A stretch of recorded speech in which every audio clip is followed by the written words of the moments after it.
સુખ અને સમૃદ્ધિ માટે મહિલાઓએ વિજયા એકાદશી પર અવશ્ય કરો આ 5 ઉપાય.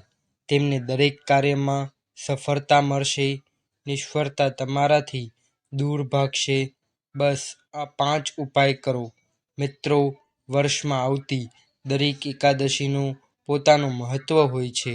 તેવી જ રીતે માઘ મહિનામાં આવતી એકાદશી, જેને આપણે વિજયા એકાદશી તરીકે પણ ઓળખીએ છીએ, તેનું વિશેષ મહત્વ છે. એવું કહેવાય છે કે આ દિવસે વ્યક્તિએ વિશ્વના પાલનહાર ભગવાન વિષ્ણુની પૂજા કરવી જોઈએ. પરંતુ તેની સાથે કેટલાક વિશેષ ઉપાય કરવાથી વ્યક્તિને ભગવાન વિષ્ણુના અપાર આશીર્વાદ મેળવી શકે છે અને દરેક ક્ષેત્રમાં સફળતા મેળવી શકે છે.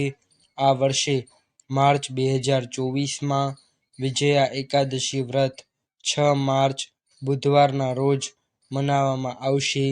એકાદશીની તિથિ 6 માર્ચ બુધવારના રોજ સવારે 6:30 શરૂ થશે અને 4:30 સમાપ્ત થશે.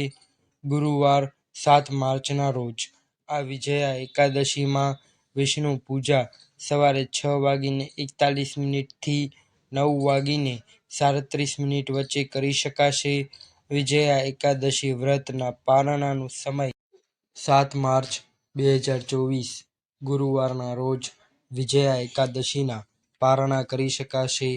પારણાનો સમય બપોરે 1:42 શરૂ થશે અને 4:03 સમાપ્ત થશે.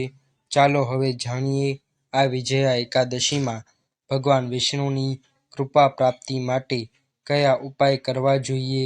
દેવી લક્ષ્મીની કૃપા આપણા બધા પર બની રહે અને આપણા બધા દુર્ભાગ્ય દૂર થઈ જાય તે માટે આ ઉપાય કરવા જોઈએ. નંબર 1. વિજયા એકાદશીના દિવસે પીપળાના વૃક્ષની પૂજા કરવાના ઉપાય. ધાર્મિક અને વૈજ્ઞાનિક દ્રષ્ટિકોણથી પીપળાના વૃક્ષને ખૂબ જ પવિત્ર અને જીવન આપનાર વૃક્ષ માનવામાં આવે છે.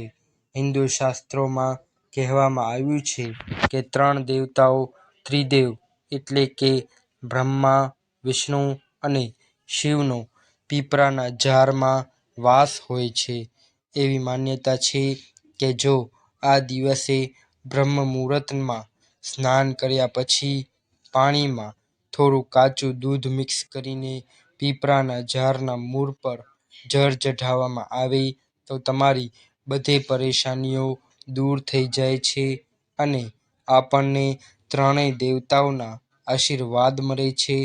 દૂધ મિશ્રિત જળ ચઢાવવાથી પણ દેવી લક્ષ્મીજીના આશીર્વાદ પ્રાપ્ત થાય છે.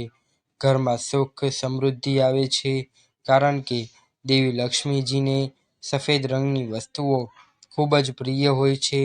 ઘીનો દીવો પ્રગટાવવાથી ભગવાન વિષ્ણુના આશીર્વાદ પ્રાપ્ત થાય છે. પીપળાના વૃક્ષની 108 વાર પરિક્રમા કરવી જોઈએ. તે ખૂબ જ ફાયદાકારક માનવામાં આવે છે.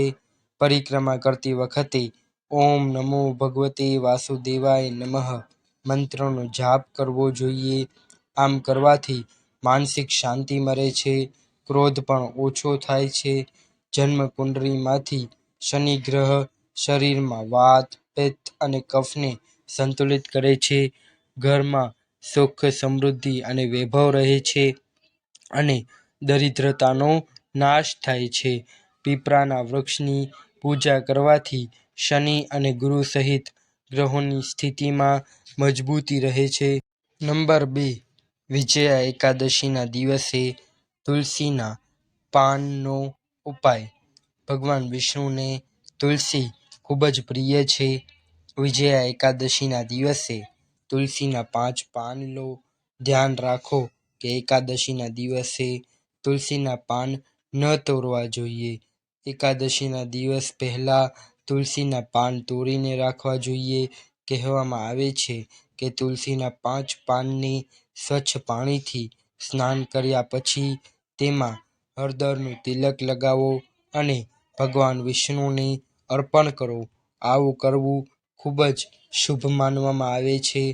કહેવાય છે કે આમ કરવાથી તમને વેપારમાં અપાર સફળતા મળે છે, આવકના નવા સ્ત્રોત બનવા લાગે છે. આ ઉપરાંત વિજયા એકાદશીના દિવસે તલ અને તુલસીના પાન સાથે પંચામૃત ભગવાન વિષ્ણુને અર્પણ કરવું જોઈએ અને ભગવાન વિષ્ણુને એક તરફી નારિયેળ પણ અર્પણ કરવું જોઈએ. આ ઉપાય કરવાથી તમારા જીવન સાથી સાથે વચ્ચેના સંબંધો સુધરે છે. નંબર 3, એકાદશીના દિવસે કોડી ઉપાય. કોડીને દેવી લક્ષ્મીનું પ્રતીક માનવામાં આવે છે. જો કે તે સમુદ્રી જીવનું છીપ છે, એટલે કે બહારનું આવરણ છે, પરંતુ એવું માનવામાં આવે છે કે આ છીપમાં પૈસા આકર્ષવાનો કુદરતી ગુણ છે.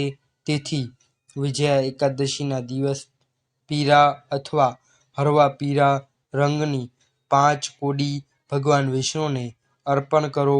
આ ધાર્મિક વિધિ કર્યા પછી 5 કોડીને પીળા કપડામાં બાંધો અને તેને તમારી તિજોરીમાં અથવા અલમારીમાં રાખો.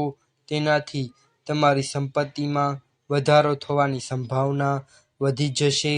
જે લોકોની આર્થિક સ્થિતિ ખૂબ જ નબળી હોય તેવા લોકોએ એકાદશીના દિવસે આ ઉપાય જરૂર કરવું જોઈએ. તમને ચોક્કસ ફાયદો થશે. નંબર 4, વિજયા એકાદશીના દિવસે માતા ગાય અને વાછરડા માટેના ઉપાય. મિત્રો, જેમ કે આપણે જાણીએ છીએ કે ભગવાન વિષ્ણુને ગાય માતા ખૂબ જ પ્રિય છે. તેથી વિજયા એકાદશીના દિવસે માતા ગાયને લીલો ચારો ખવડાવો. ઘરમાં સુખ સમૃદ્ધિ આવશે. કહેવાય છે કે ગાયને લીલો ચારો ખવડાવવાથી પુત્રવધૂના કડવા વર્તનમાંથી સુધારો મેળવી શકાય છે. અને આ ઉપરાંત જો શક્ય હોય તો તમે આ દિવસે ગૌશાળામાં જઈને ગાય અને તેના વાછરડાની સેવા કરવા માટે થોડો સમય ફાળવવો. જેમ કે તેમને સ્નાન કરાવવું, તેમના રહેવાની જગ્યા સાફ કરવી, તે ખૂબ જ શુભ છે.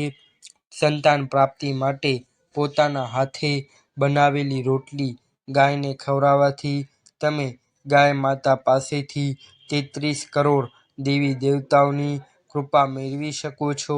આ શુભ ઉપાય તમને 100 કન્યા દાન જેટલું પુણ્ય આપશે.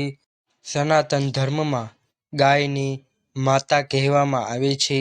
તમામ ધાર્મિક કાર્યોમાં ગાયનું આગવું સ્થાન છે.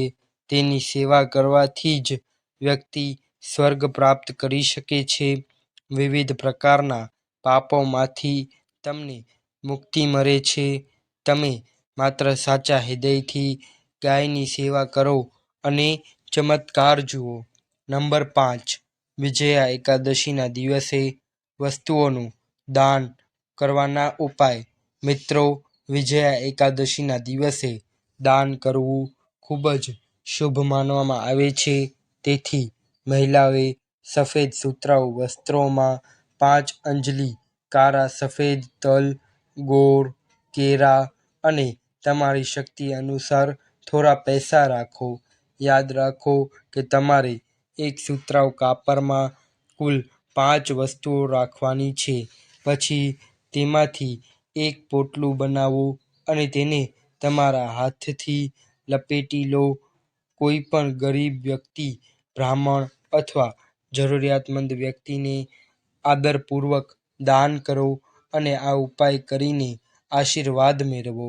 તલ ભવ્યતા અને ઐશ્વર્યમાં વધારો કરે છે. દાન કરવાથી દુઃખ, દુર્ભાગ્ય અને દરિદ્રતાનો નાશ થાય છે. અને એવું માનવામાં આવે છે કે આ દિવસે તમે તલ ચઢાવશો તે તમને સ્વર્ગનું સુખ આપશે.